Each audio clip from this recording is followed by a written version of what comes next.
This is episode 68, and you're on approach. 63, climb maintain 13 down. 13,000, Tempo 63. 63, contact the New York Center 128.3. 28 ready, Tempo 63, good day. Hello, Captain. On Approach is a flight sim and aviation enthusiast podcast featuring the week's top user-submitted stories and news on the skylounge.tv. Ladies and gentlemen, thank you for another great week of posts, and thank you for holding down the fort while we were at FSExpo 2018 as well. I don't think I said thanks when we did our debrief last week, but a big thanks for holding down the fort.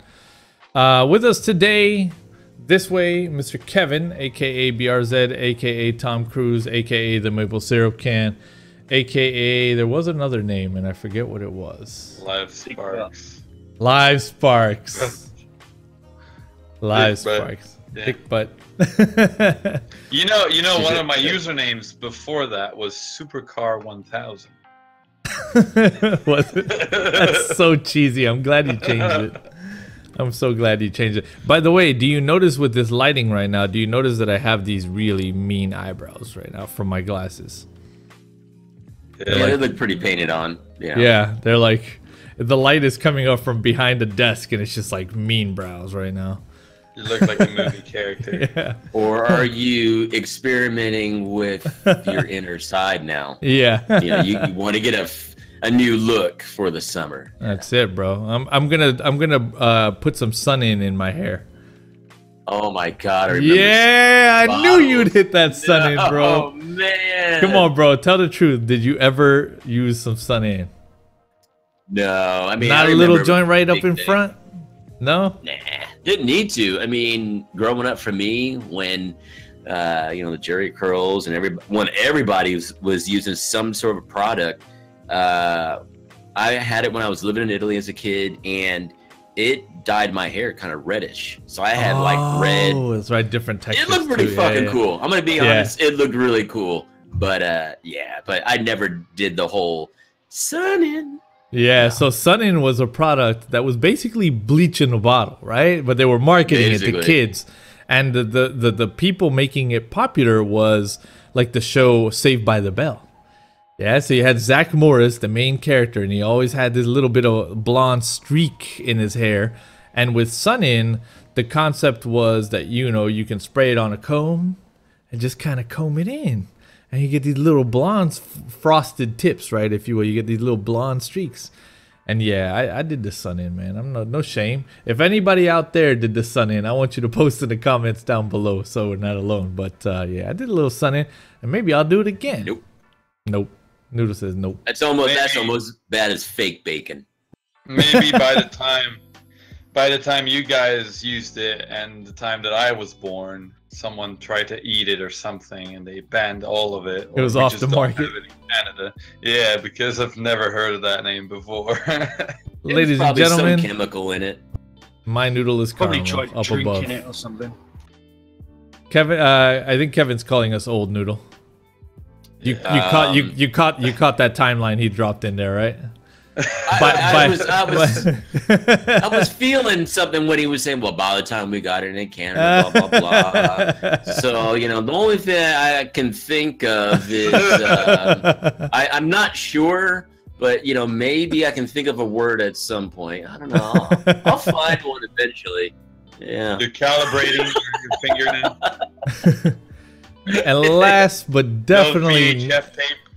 Definitely never least, Mr. Spark Smudge, ladies and gentlemen, over on the other side. This side. Hello, miss. Hello, miss. So I woke you up with that in Vegas, and I have a video, but since you pretty much almost sleep in the nude, I can't show it on Approach. I had pants on. It's all right. Yeah, you did. You just blur the thing, right? But I totally get a do. little blur. So you know how they have the blackout curtains in the hotels and whatnot, you know, so you sleep really strongly until those are open and have any light. So I quickly like opened it up, turned the camera around, already recording, and I'm just like, "Hello, miss," and he just fucking dude, he 90-degreed his body from a laying position to a full sit-up position like immediately. Hello, miss. Are you here for Flight Sim Expo? Flight Sim Expo, baby. Are you here for Flight Sim Expo? Flight Sim Expo? Fucking recording me. We had the greatest time. We really did. We had great fun everywhere we went. Tonight we have one of the topics, which is Flight Sim Expo 2019 is changed good, and that's going to bring up some really good conversation, and I'm sure some memories from this last trip. So we'll hold off on sharing too much. But I do want to see if you guys have anything for the run-up. Any content you want to share with the viewers that you want some feedback on, some advice on, or give some advice on. Anything you've used that you love, or anything you've used that you hate, or anything that's happened that's just kind of rubbed you the wrong way. Not really. The only thing I would like to say, Mr. Edson, is a public announcement to thank you and the family for putting up with me for the week. You know, much appreciated, brother, and I'll be back. It's nothing but love, bro. I'm always glad to have you. As we say here on the lounge, we're making memories, man. Making memories. That's it. Making memories, man. Everybody eats, right? So I can be on the same end, actually. I'll follow up on Edson on Sparky, because especially I'd like to say bye to you, Mr. Edson, and Sparky, right? Because and have a good safe trip home, because we sort of disappeared in the middle of the night. They found a portal. We found a portal. So basically what happened is we stayed the night at Edson's place, but it was around like midnight, and we figured out that we were leaving the day after. Yeah, and it was a work day, so you had rush hour. And it was a work day, so there was traffic on that morning. We were leaving in the morning, going from where you live in Oakland to the airport in San Francisco was going to be like 2-hour traffic, something stupid like that. So we decided in the middle of the night to take an Uber, half an hour, to get a hotel next to the airport. We wake up in the morning, go straight to the airport at like 10 a.m. Very relaxed, and we didn't have to wake up so early. But everyone was already asleep at Edson's place, so we didn't get a chance to say bye to everyone. It's really pretty crazy when you think about that too. I mean, the trip to the airport is 30 minutes. Up the bay, across the bay, and down the bay to directly across the bay is 30 minutes. But in rush hour, you're talking 2 hours. Like, that's unreal. Like, that's crazy. How bad the traffic is out here. That's how bad it is.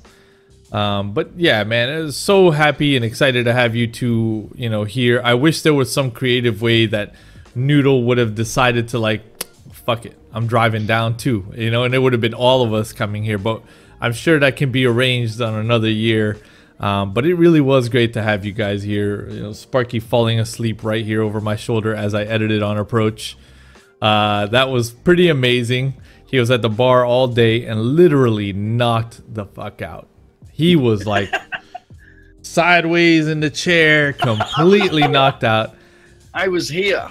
He was there, yeah, at the public taps, yeah. And Edson, I'm going to have you done some editing right now.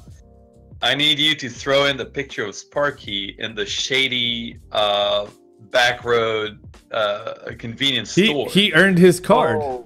He earned his ghetto card, Noodle. We dropped him off. At a really, really shady ghetto shop, and my man walked in and walked out like a boss. No fear. When he got my beer and cigarettes. Nice. He earned his card. It was incredible. I'll definitely post that up. I'll definitely post that up. But yeah, man, thank you guys. It was most excellent indeed. You got anything else, Mr. Noodle? Anything to share? The only thing I've done since the expo, anything good or bad, is good. I got Skyforce. Good. I got the Quality Wing 787, and I haven't seen any bad as of yet, because I just been basically all this week since the expo, just been those two products, playing with them and getting my P3D going again because I've been doing X-Plane and then a lot of DCS as well. So P3's been sitting. Yeah. Yeah. All right. Well, nothing for the peoples today. That's it. It's more like a little mini debrief. Dude, I have something for the peoples. You have something. You have something. Hit it. Yeah. I mean, we talked about our experience of Flight Sim Expo, right? I'm curious to see what were people's story going to FSExpo, right? Leave that in the comments below. I really, really want to read that. A lot of every path was different there, right? Yeah. Like the and we do read all the people going comments. there. Yeah. So I'm really curious to see what people, how people got there, and what did they do, and who did they meet, and what made the trip worth it for them. Good idea. Hit us with a little debrief. Yeah. Did you think I was a dick butt? Probably. Take that. I do have one thing that I want to bring up, and I bring this up at the risk of potentially making somebody feel singled out, but I will not single out anyone by username, because this may be kind of a sentiment that's out there in the community for more than one person, but just one person was vocal about it. We had a scenario where I spoke about my rec settings in the community and saying that I finally finalized all of my cloud settings, texture selections, etc., and I've shared it with the patrons. I received a private message on the website, you know, something along the lines of, I guess you have to pay to be a member of the community and blah blah blah, and kind of, you know, practice what you preach and help in a small community. And I took a little bit of offense to that. Because I believe that I and the Sky Lounge as a whole does a damn good job of giving to the community, in a free sense. If we want to call things free or not free, in a free sense, we don't monetize our videos. We don't bug developers to advertise on our websites, to sell your eyeballs to developers, to advertisers. We don't do anything like that. What we do is we're user supported. Think of it like NPR, right? You support, we create the content. That's just how it works. There's a specific type of content that I'm able to provide, and only I'm able to provide. And that's what I create. As an artist of photography, as an artist overall, my sim is my canvas. And when I spend an exorbitant amount of money and time and nights nodding off here and frustrations with settings and trying to find the perfect thing when Rex gives us, you know, 62 different types of clouds here and there, and when I find what I call perfect and you want it, I'm going to give priority to those that support what I'm doing, because that's my way of saying thank you. That's my way of giving back to those that give to what we're doing here. I didn't like the feeling I got getting that message. Regardless, I still offered to help if it'll make somebody happy. But I wanted to get that off my chest, because I don't believe that as a content creator I am in any way bound to completely open up the doors to everything I do all of the time. I wish that I could. However, I'm one person, and it's very difficult to address the many angles of access that people have for the specifics that they need to get their stuff to look like mine, or to do something that I am able to do that they're unable to do right now. I can point you to water, but I can't fish for you every time. You know, it's one of those things. So I wanted to throw that out there.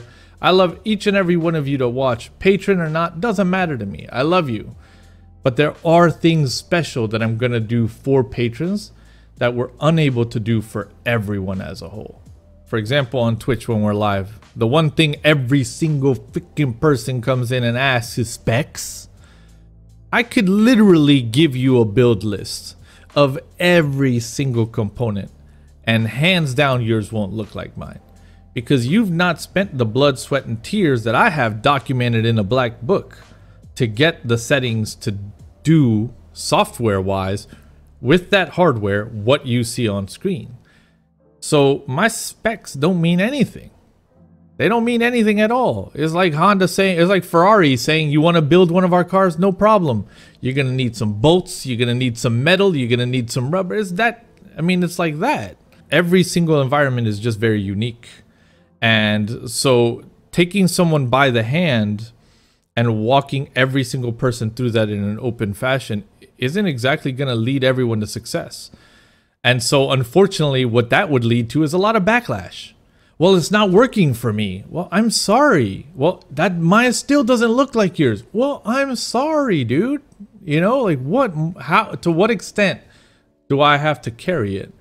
So for that very reason, I will give attention, extra attention, to those that showed the support for all that we do. And I stand by that, and I hope that everybody understands. We don't force anybody to buy our content.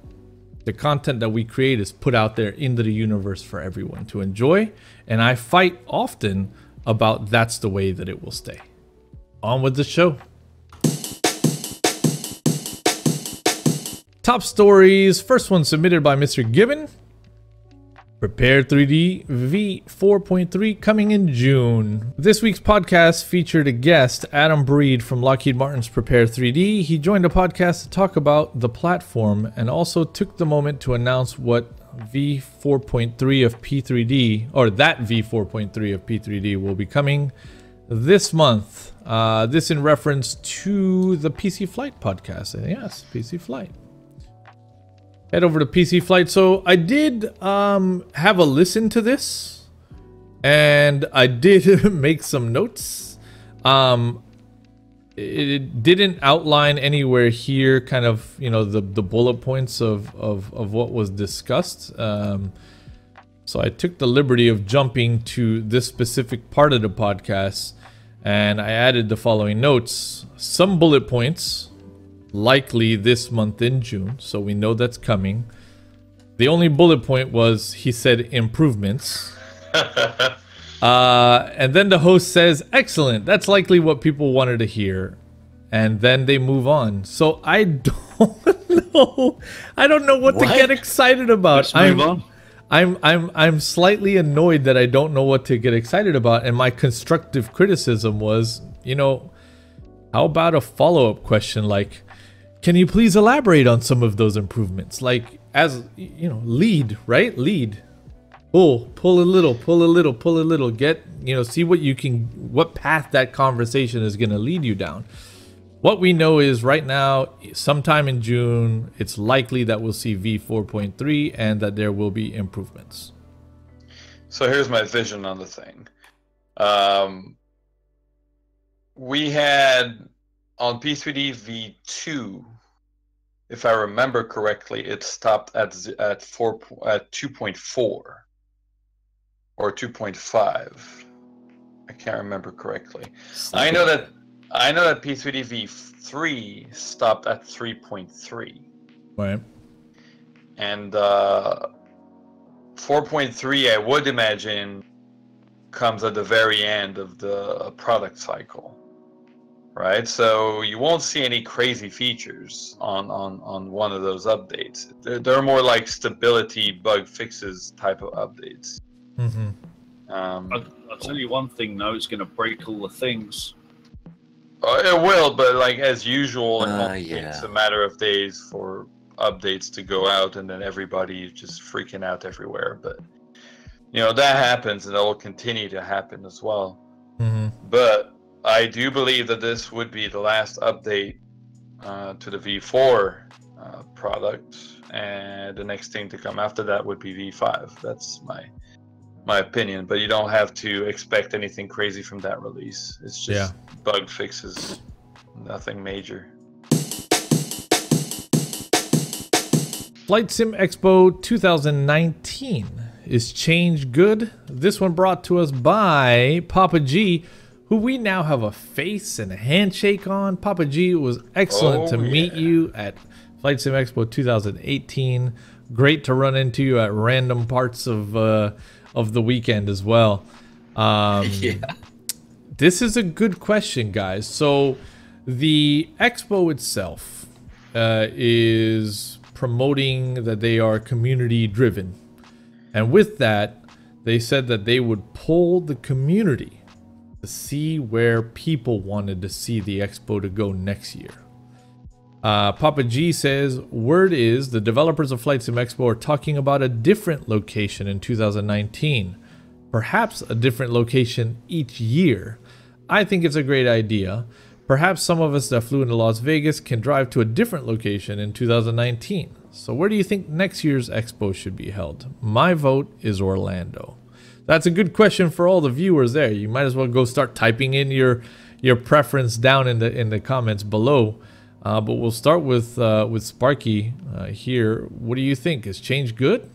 Well, I received my email today from the guys over at Flight Sim Expo, and it's a little survey, 5-minute survey, and I filled it in and I said back to Vegas. I don't think change is a good thing. I think stability is a better thing. I think if you have it in the same place every year, people can plan for that. If you keep changing it, you've got to keep replanning, and it gets messy. I think if they get a bigger venue further down the strip and just make it bigger next year, it'll be fantastic. I mean, you've got the nightlife in Vegas, you've got things to do after the conference, before the conference is, you know, you're not just going to the Flight Sim Expo, you're going to an event on the weekend. It's a whole weekend and you really enjoy it. You know, if you have that in Denver, what's Denver's nightlife like? I don't know. You know, I know what Vegas is like. Yeah, so here's the I have it put up here of all the locations that are listed in the survey that they literally sent this morning. We got Atlanta, Denver, Vegas, Miami, Orlando, and San Diego. Oh, so is there an open column at all? No, or are those the ones? There is one to add a city or venue location. Cochabamba, Bolivia. So look, Sparky's about to spit out his drink, dude. He really made me choke. Oh man. It was mentioned to be in the US though. But it's interesting, yeah, if people have ideas and it comes up very often, that maybe it could be taken into consideration as well. I really don't know most of the city that much. I know from watching TV and a lot of Top Gear that Miami doesn't sound safe at all, but maybe that's just TV. Orlando sounds interesting for families. San Diego, I don't know. Denver either. Atlanta, maybe. Vegas, I did like, and I still like, and I'd go there. Like if the event was to stay somewhere, I think Vegas would be the right place for it to stay. But if they're moving, then Orlando would be my bet for the next year event. Mr. Noodle? I try to remember as much as I can from our wrap up, and this is not so much because I live here in Vegas. It comes down to what Sparks was saying as well, and I'm a firm believer of it. You have to have continuity. You know, it's like with any other event that we all go through. You know, Comic-Con every year, San Diego. E3 every year. You know, all of these cons from different media types, they're pretty much in the same places every single year. And I don't like the idea of them bouncing around simply because, again, it comes down to you can't plan because it's like, you know, oh, it's in that part of the woods now. And it's like, oh, well, I can't really plan for that. You know, it needs to stay in one place. And the pros being 24-hour town. 24-hour town.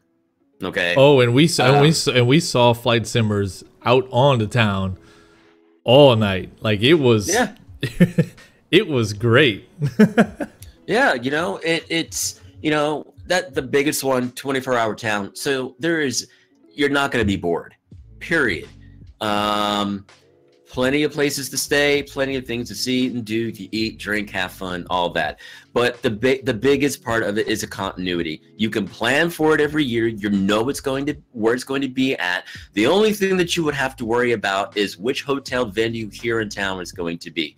It will definitely need to be in a bigger venue because, like we were saying before, it's sold out. So it needs to be in a bigger location. Period on that.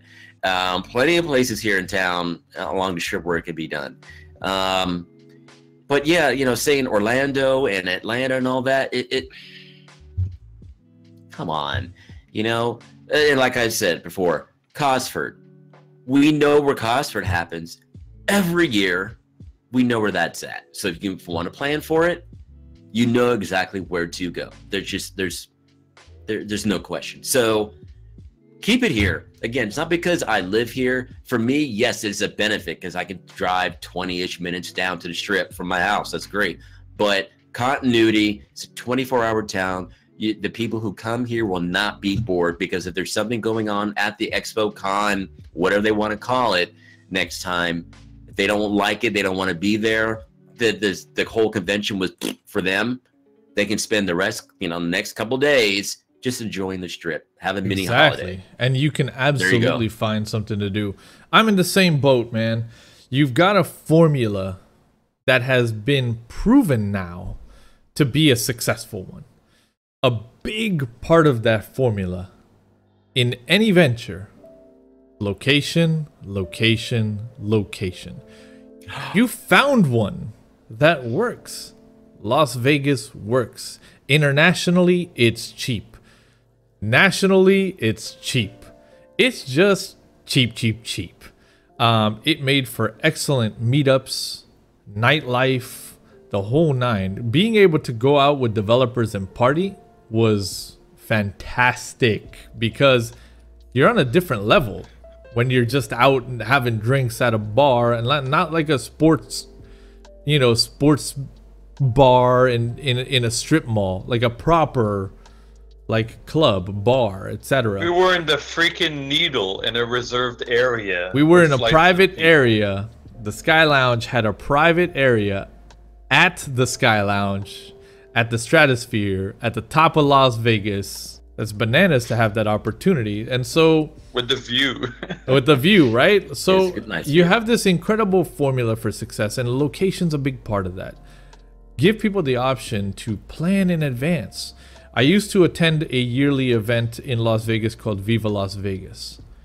By the time the models come home from Viva Las Vegas, they're literally booking the hotel for next year. Because of the weather in Las Vegas, you are able to be completely stable with your dates. Because there's not going to be like this huge chance of like a rain out or whatever. When you find your window, that's your window that you can count on the weather being the same. So you could literally plan that next event already a year out and say, all I know is I need to get to Vegas on this weekend. And that's it. And there was one other thing that just hit me that we didn't talk about last time. The financial costs for the team putting it together. They need that stability more than any of us, because if they know they're going to one place all the time, they're going to know from year to year basically a solid set price that they're going to have to put out to obtain venues and everything else. And if they have to start bouncing around to different places every year, they're never going to know how much it's going to cost. And what happens when the prices go up? Customers absorb the price. And I think it's a really cool concept. I think in concept, somebody probably brought it up as in the meeting, and it's like, wow, wouldn't it be cool to take the flight conference all over the world or all over the US? Yeah, it would in theory. But there's an aspect that has to be considered, and that's the consumer. That's our ability to plan, our ability to budget, etc. Like hopping around isn't going to give us the same experience. 1 year will be great.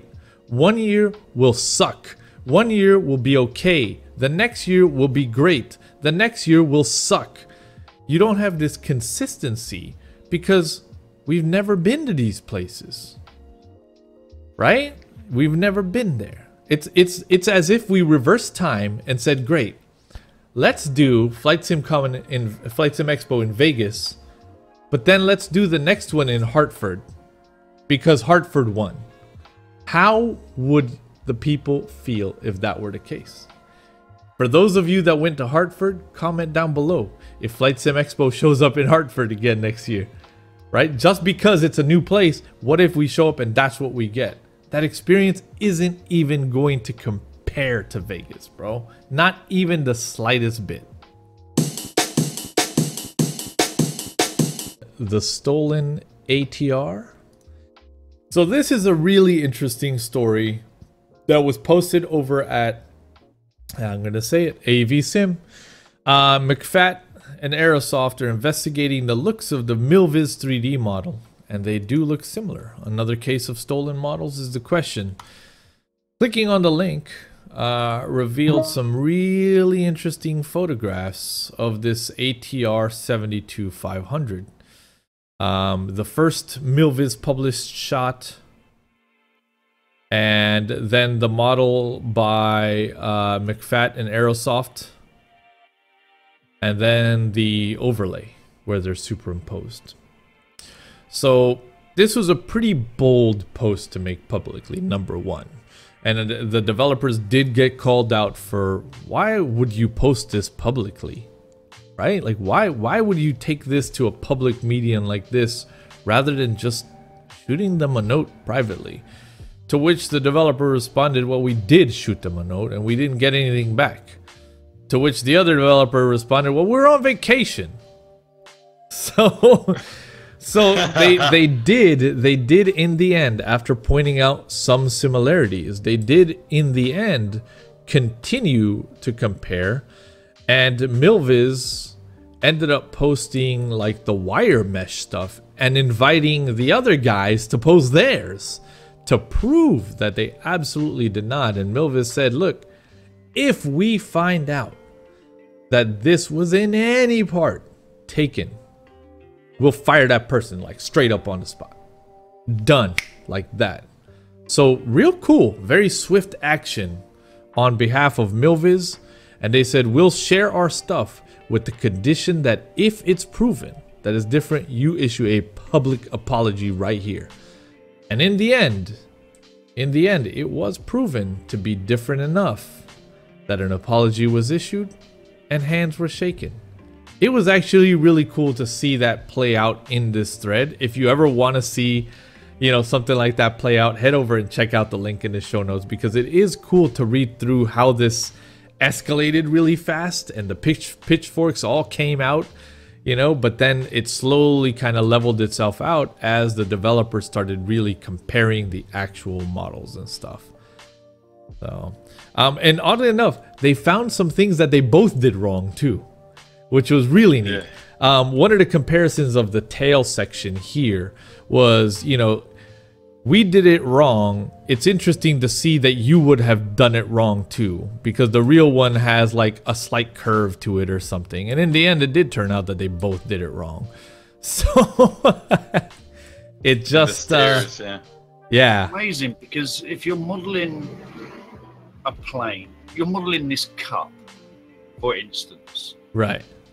It's going to end up the same thing, because you're taking the dimensions and everything off it, and the model's going to be the same at the end of the day. Yeah, the mesh might be slightly different because obviously the way you construct it, but the actual model is going to be that aeroplane, is it not? Right. Yeah, but at the same time, you don't have the exact measurements of everything. So you see one of the models has the wheels and the wings. Very different. Ahead, a bit aft. Yeah, they're a bit moved. They're a bit like, and all the models are like that in Flight Sim. None of them are perfect, unless maybe like PMDG because Boeing. But like most of them have some level of inaccuracies in them, because they're not carbon copies of the original plans, right? Yeah. They're replicated based on blueprints and oftentimes low resolution blueprints, leaving you with some movement like this. So and this was yes. Milviz's overlay here. This one was Milviz's kind of, you know, rebuttal overlay. Yeah, so yeah, it's both of them stacked on top of one another, but you see those differences. So you'd have 10 developers developing the same airplane. Models will be different, and even if the geometry is very, very look-alike, the mesh and the dividing sections will all be moved in different places, and all the numbers will be different. The wires. Yeah, the wire frames are going to be different. So yeah, different points.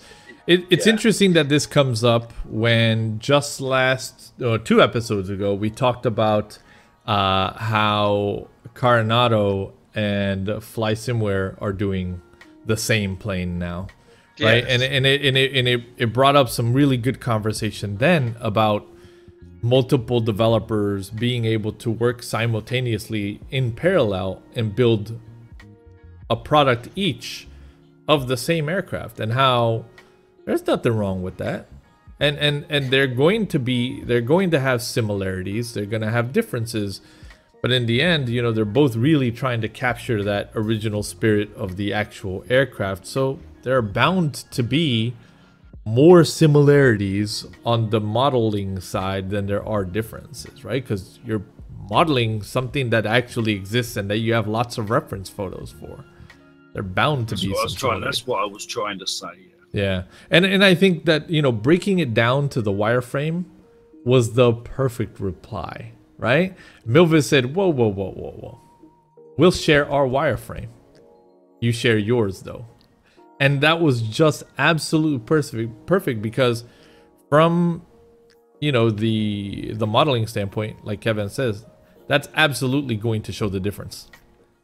Where those points are stretched, you know, the scale of that grid, the complexity of that grid, it's going to show the difference. And in this case, it did. So a big tip of the hat to Milviz for handling this so beautifully, and for the other guys as well for the public apology. There's going to be some similarities on how people go, you know, 737 or this plane. You get all the information that you could possibly get. You may get some of the same sources. You may not get some of the same sources. You might get a real pilot and first officer and crew. You might not. So in the end, it's still going to look the same, but how you go about it is going to be different. But just to come out like, oh, it's so much like ours, it's like, was this really even necessary? Right. And to be honest, I didn't even know about this particular plane that they did. And two, what platform can we fly this in? Is this available right now in current V4 P3D? They're not. This is all in development. You know what I mean? Bro. This is all raw stuff. Raw stuff. So what you see is what the stage is at right now. For the both of them? For the both of them. So that's what I'm finding interesting. It's like, well, why, you know, you're both making the same kind of plane. Or is the Aerosoft one out right now? I think the Aerosoft one is out. I'm sorry. It's the Air. Yeah, I think the other one is out already right now. Yeah. So that's the thing. I don't know when theirs originally came out, you know, but if this was a couple of years ago, then somebody's going to make a new one because there isn't anything new out there for this. Milviz summed it up. Milviz summed it up very eloquently. My thoughts are, we both did an excellent and compelling copy of the plane. And that's the way it really should be. This one's submitted by Mr. Canuck Shaw, Charity Scenery Project. The Royal London Hospital will be released. And Sparky, I'm going to let you take care of this one. Will be released tomorrow, which was yesterday. It's out. Yeah, it's out. You scooped it up, correct? I did. I actually picked up both. There's also the Vanguard, I think, or whatever it's called. Can you tell us a little about how this works and why it's, you know, a charity scenery design? What's this about? Yeah, it's a charity scenery company, and it's £1, and all you get is they put a helipad on the default scenery. So where they've taken the Royal London Hospital and they've put a helipad on it with the EMTs waiting with the stretchers and everything. It's really nicely done. There's some great screenshots there. They've got 2 products out at the moment. They've got 2 more coming. They've got Battersea helipad coming and another one. There's not a lot of it. It's just a helipad. But if you fly helicopters, more helipads are good. More helipads are good, yeah. So this gives you the hospital helipad. And it's for charity as well. This goes to the London Air Ambulance. So, you know, for £1, even if you don't use it, go and buy it. Just go and buy it because you're giving £1 to charity. You know, this is a cool idea. You know, and what's interesting, and I know we've talked about this before, and I think all of us out there have probably had this conversation with your friends and buddies flying, is that why do we not have more areas, you know, like hardened areas and buildings where we can land, you know? And it's just amazing that we're getting this with 2 products for charity. It's nothing to, you know, to support it, and you can get that. And it just amazes me that we're getting this in a different way. You know, I think it's great, but man, I was thinking about sending them an email actually and getting them to do St. George's down the road here from me, where Pedro comes past all the time. They've got a helipad as well. Oh, that's pretty cool. Absolutely. So to answer the question, where does my money go?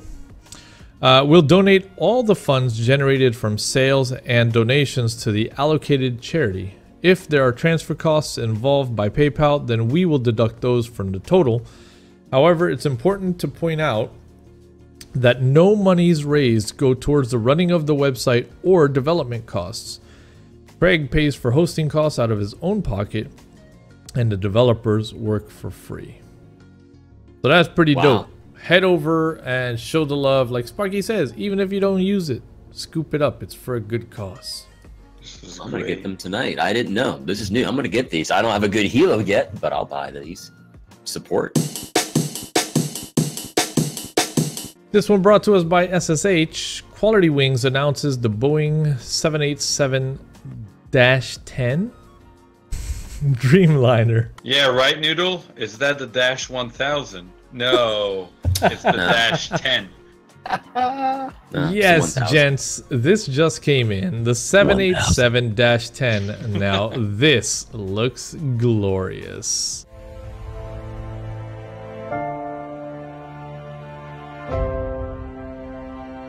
That's a big girl. That's enormous. Yeah. Oh, tail strike. That's a long one.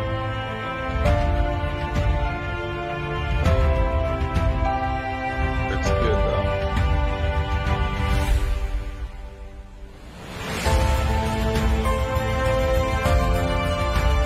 See, it should stay in Vegas. It looks so good on it. There's a flamingo. Nice placement, Quality Wings. That was great. It was for the show. They had that video ready. Oh, that's right.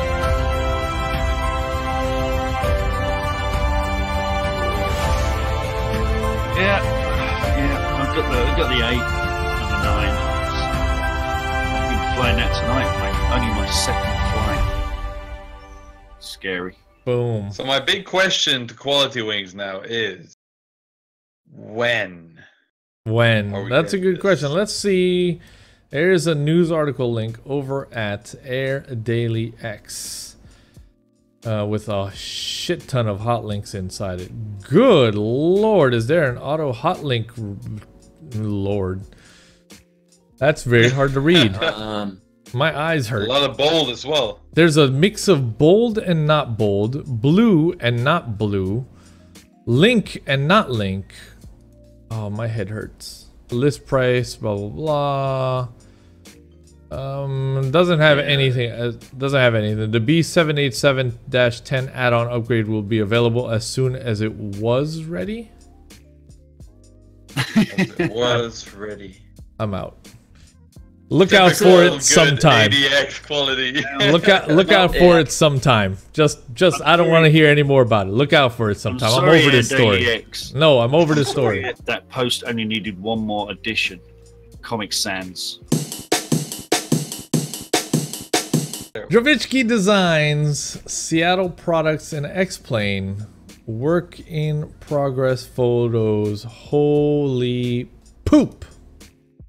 So I ran across this on Facebook. Yeah, I think that's really all that needs to be said. Is we need to click on this link. We need to open this photo and just say, this is X-Plane. That's X-Plane. This is the most beautiful cityscape I've seen in Flight Sim, or in any game, I think, for that matter. It looks like GTA without the fog. Yeah. You went to the night lighting kicks in. Yeah. Wait till he pressed the right arrow. Yeah. Press it, dude. I want to see it. Yep. Incredible. There you go. Boom. Look at that. This is perfect. This is perfect. You can go down to the street level, have a car, and drive there. This is gorgeous. Absolutely gorgeous. It is beautiful. Even the airport, like the amount of detail. It's all very organic feeling. It does feel right. It does. So a lot of developers on X-Plane, they're still getting accustomed to the like the lighting and the feel and the PBR. I think that guy doing Dravitsky Design, he got it right. Yeah, he nailed it. Feels right. Yeah, it feels organic, and it's beautiful. He had in previous sceneries in New York specifically, he had some issues with what is texturing? it called? Yeah, something with texture, ambient occlusion being too dark, right? I talked about it at Boeing Field. It seems like this scenery, he nailed it. Absolutely nailed it. It looks perfect from where I see. I'm just staring at every little tiny detail, and it's incredible. Insanity. The terminal, the inside of the terminal as well. The amount of cars and trucks and vehicles on the air side. The details. BFI. Yeah. You know, the wear and tear of things, you know, you know, how the tarmac, pavement, cement, whatever you want to call it, where everything's parked up at, you know, you can see the wear of, you know, there's been plenty of rubber and maybe some drip oil and other fluids onto the ground. So it gives that nice weathered look where things have been parked on and off for months and, you know, days and months and years on end. So kudos to this guy and his whole team or whatever, but amazing work. The detail is just phenomenal. Amazing. And on to another one. This is Dravitsky's Chicago City Airports, a development update. This, however, on P3D. But once again, it is just absolutely... Wait till you see this cityscape, Kevin. Look at those buildings, man. They do, but they don't feel like they're not in contact. They're like in black background. Oh, I don't want to see that one. They're not placed yet. You're right. They're not placed yet. But the amount of detail, yes, is definitely there though. Definitely. I mean, look at this one here in the center. I mean, at the very top there. I mean, it's amazing work. All that detail, all the way to the very crest. Yeah. Holy moly. And no one's gonna really notice it unless maybe, you know, you just slew around and just look at those things. Yeah, you're right about that, man. I mean, like all of this level right here, like there's a fence here, you know, a railing, and then there's another little strip of a building there, which I guess leads people out to this balcony, right? But that's all modeled, you know, the roof.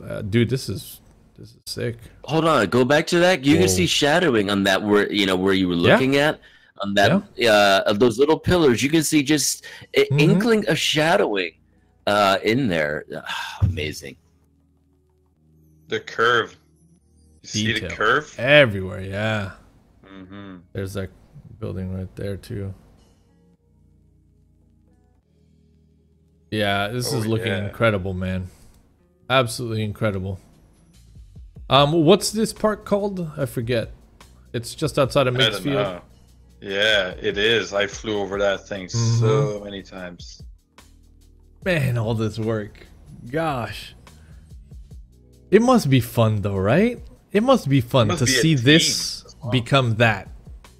Yeah. Yeah. That's got to be a great feeling at the end. You get, when it's done, you look at your team, you pop an adult beverage and freaking just high five for a freaking hour. I mean, because this is just, it's unbelievable. And you lose your mind because you're just working in 3D grid, right? You're just building this out in white blocks basically, and it's just, and then it's up this beauty once it's textured with a texture artist and wrapped beautifully, and every little detail has been wrapped with something rather than the bare bones structure. I mean, it's so cool. It's so cool. It has to be incredibly rewarding.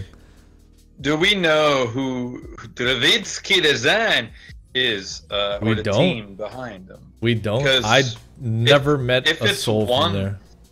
If it's one guy, then he doesn't sleep at all. Yeah, right. Yeah. If it's a team, You're right. Team, props to them. 29 Palms Scenery Design announces Nuremberg will be released soon. So Nuremberg, it's so beautiful. More eye candy. These photos taken by our friends at aviationlads.com, by the way. So what we see here in a moment will be some beautiful eye candy. Nuremberg will be released in July. Yes, next month. Woohoo! Finally, an exact date will be set soon, so all you guys can configure your reminder apps and calendars. Save the date. Next stop, Nuremberg.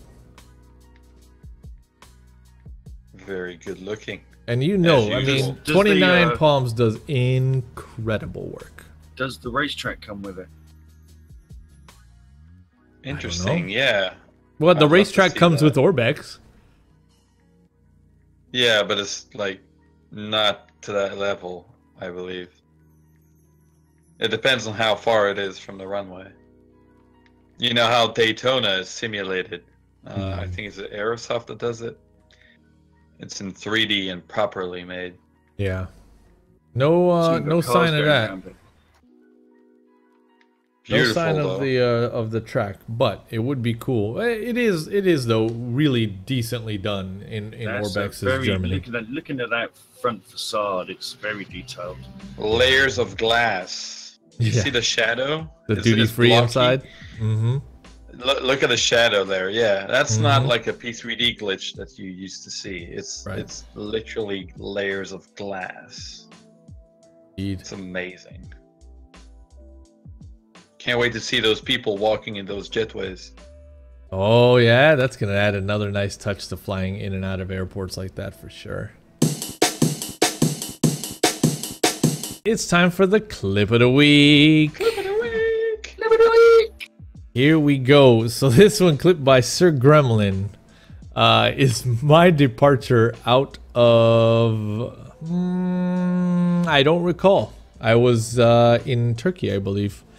And the airport runway and taxiway had cars running through it.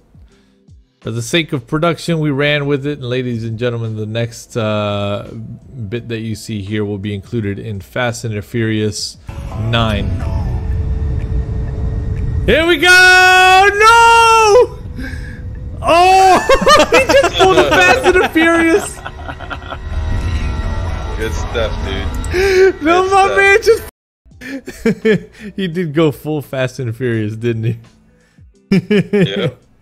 Immediately underneath the plane, man, and perfectly lined up too. Oh, ladies and gentlemen, thank you so much for your support over on Twitch. Make sure to check out TSL Live with hosts Spark Smudge, Mr. Kevin down below, and myself, and who knows, maybe a noodle sometime soon also. Twitch.tv/theskylounge. This is worth mentioning, and we don't have too much that's worth mentioning. So, as you're out there simming and discovering new things, by all means, don't forget to come by and drop us a note when you find cool stuff, or if you find out that something you own has been updated recently. Come and share it with the community so that you not only help yourself, but you help the masses as well. Because that's what we're here for, is to spread the news about these little updates and stuff like that and these new releases. We only are able to cover what you provide us. So head over to theskylounge.tv and do so. Starting from the top, update A2A Simulations C172 Trainer P3D Academic has received an update. The Aerosoft Douglas DC-8 has received an update for 32-bit legacy simulators. I'm just going to call them legacy simulators from now on. The Aerobask Robin DR401 has been released as freeware. That is for X-Plane. The Emerald Object Library, if any of you own any of the Emerald sceneries, the object library is now updated, so head over and grab that. V-Sky Labs Aeropuro Eurofox has received a new update. Active Sky is coming to X-Plane. That, not so much something new that's worth mentioning, but it's worth mentioning that there has been more development news on it. So when they first announced it, they made a big announcement, but then it went silent for a very long time. There are some new things that have been discussed. Head over to fselite.net and have a peek, because that's who got that story. Until next time, ladies and gentlemen, signing off for now. Your host, OMGEDSON, Mr. Spark Smudge, Mr. Kevin, and my noodle is Caramel. Your On Approach team, bringing you the news like nobody else does. Sky 5, and until next week, bye-bye.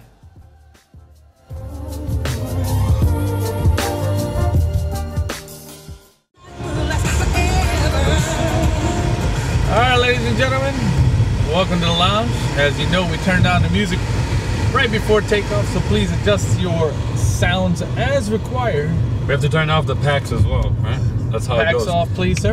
More power. That's how it goes. Prepare for departure. Destination Oakland today. Fasten your sky belts. Ding dong.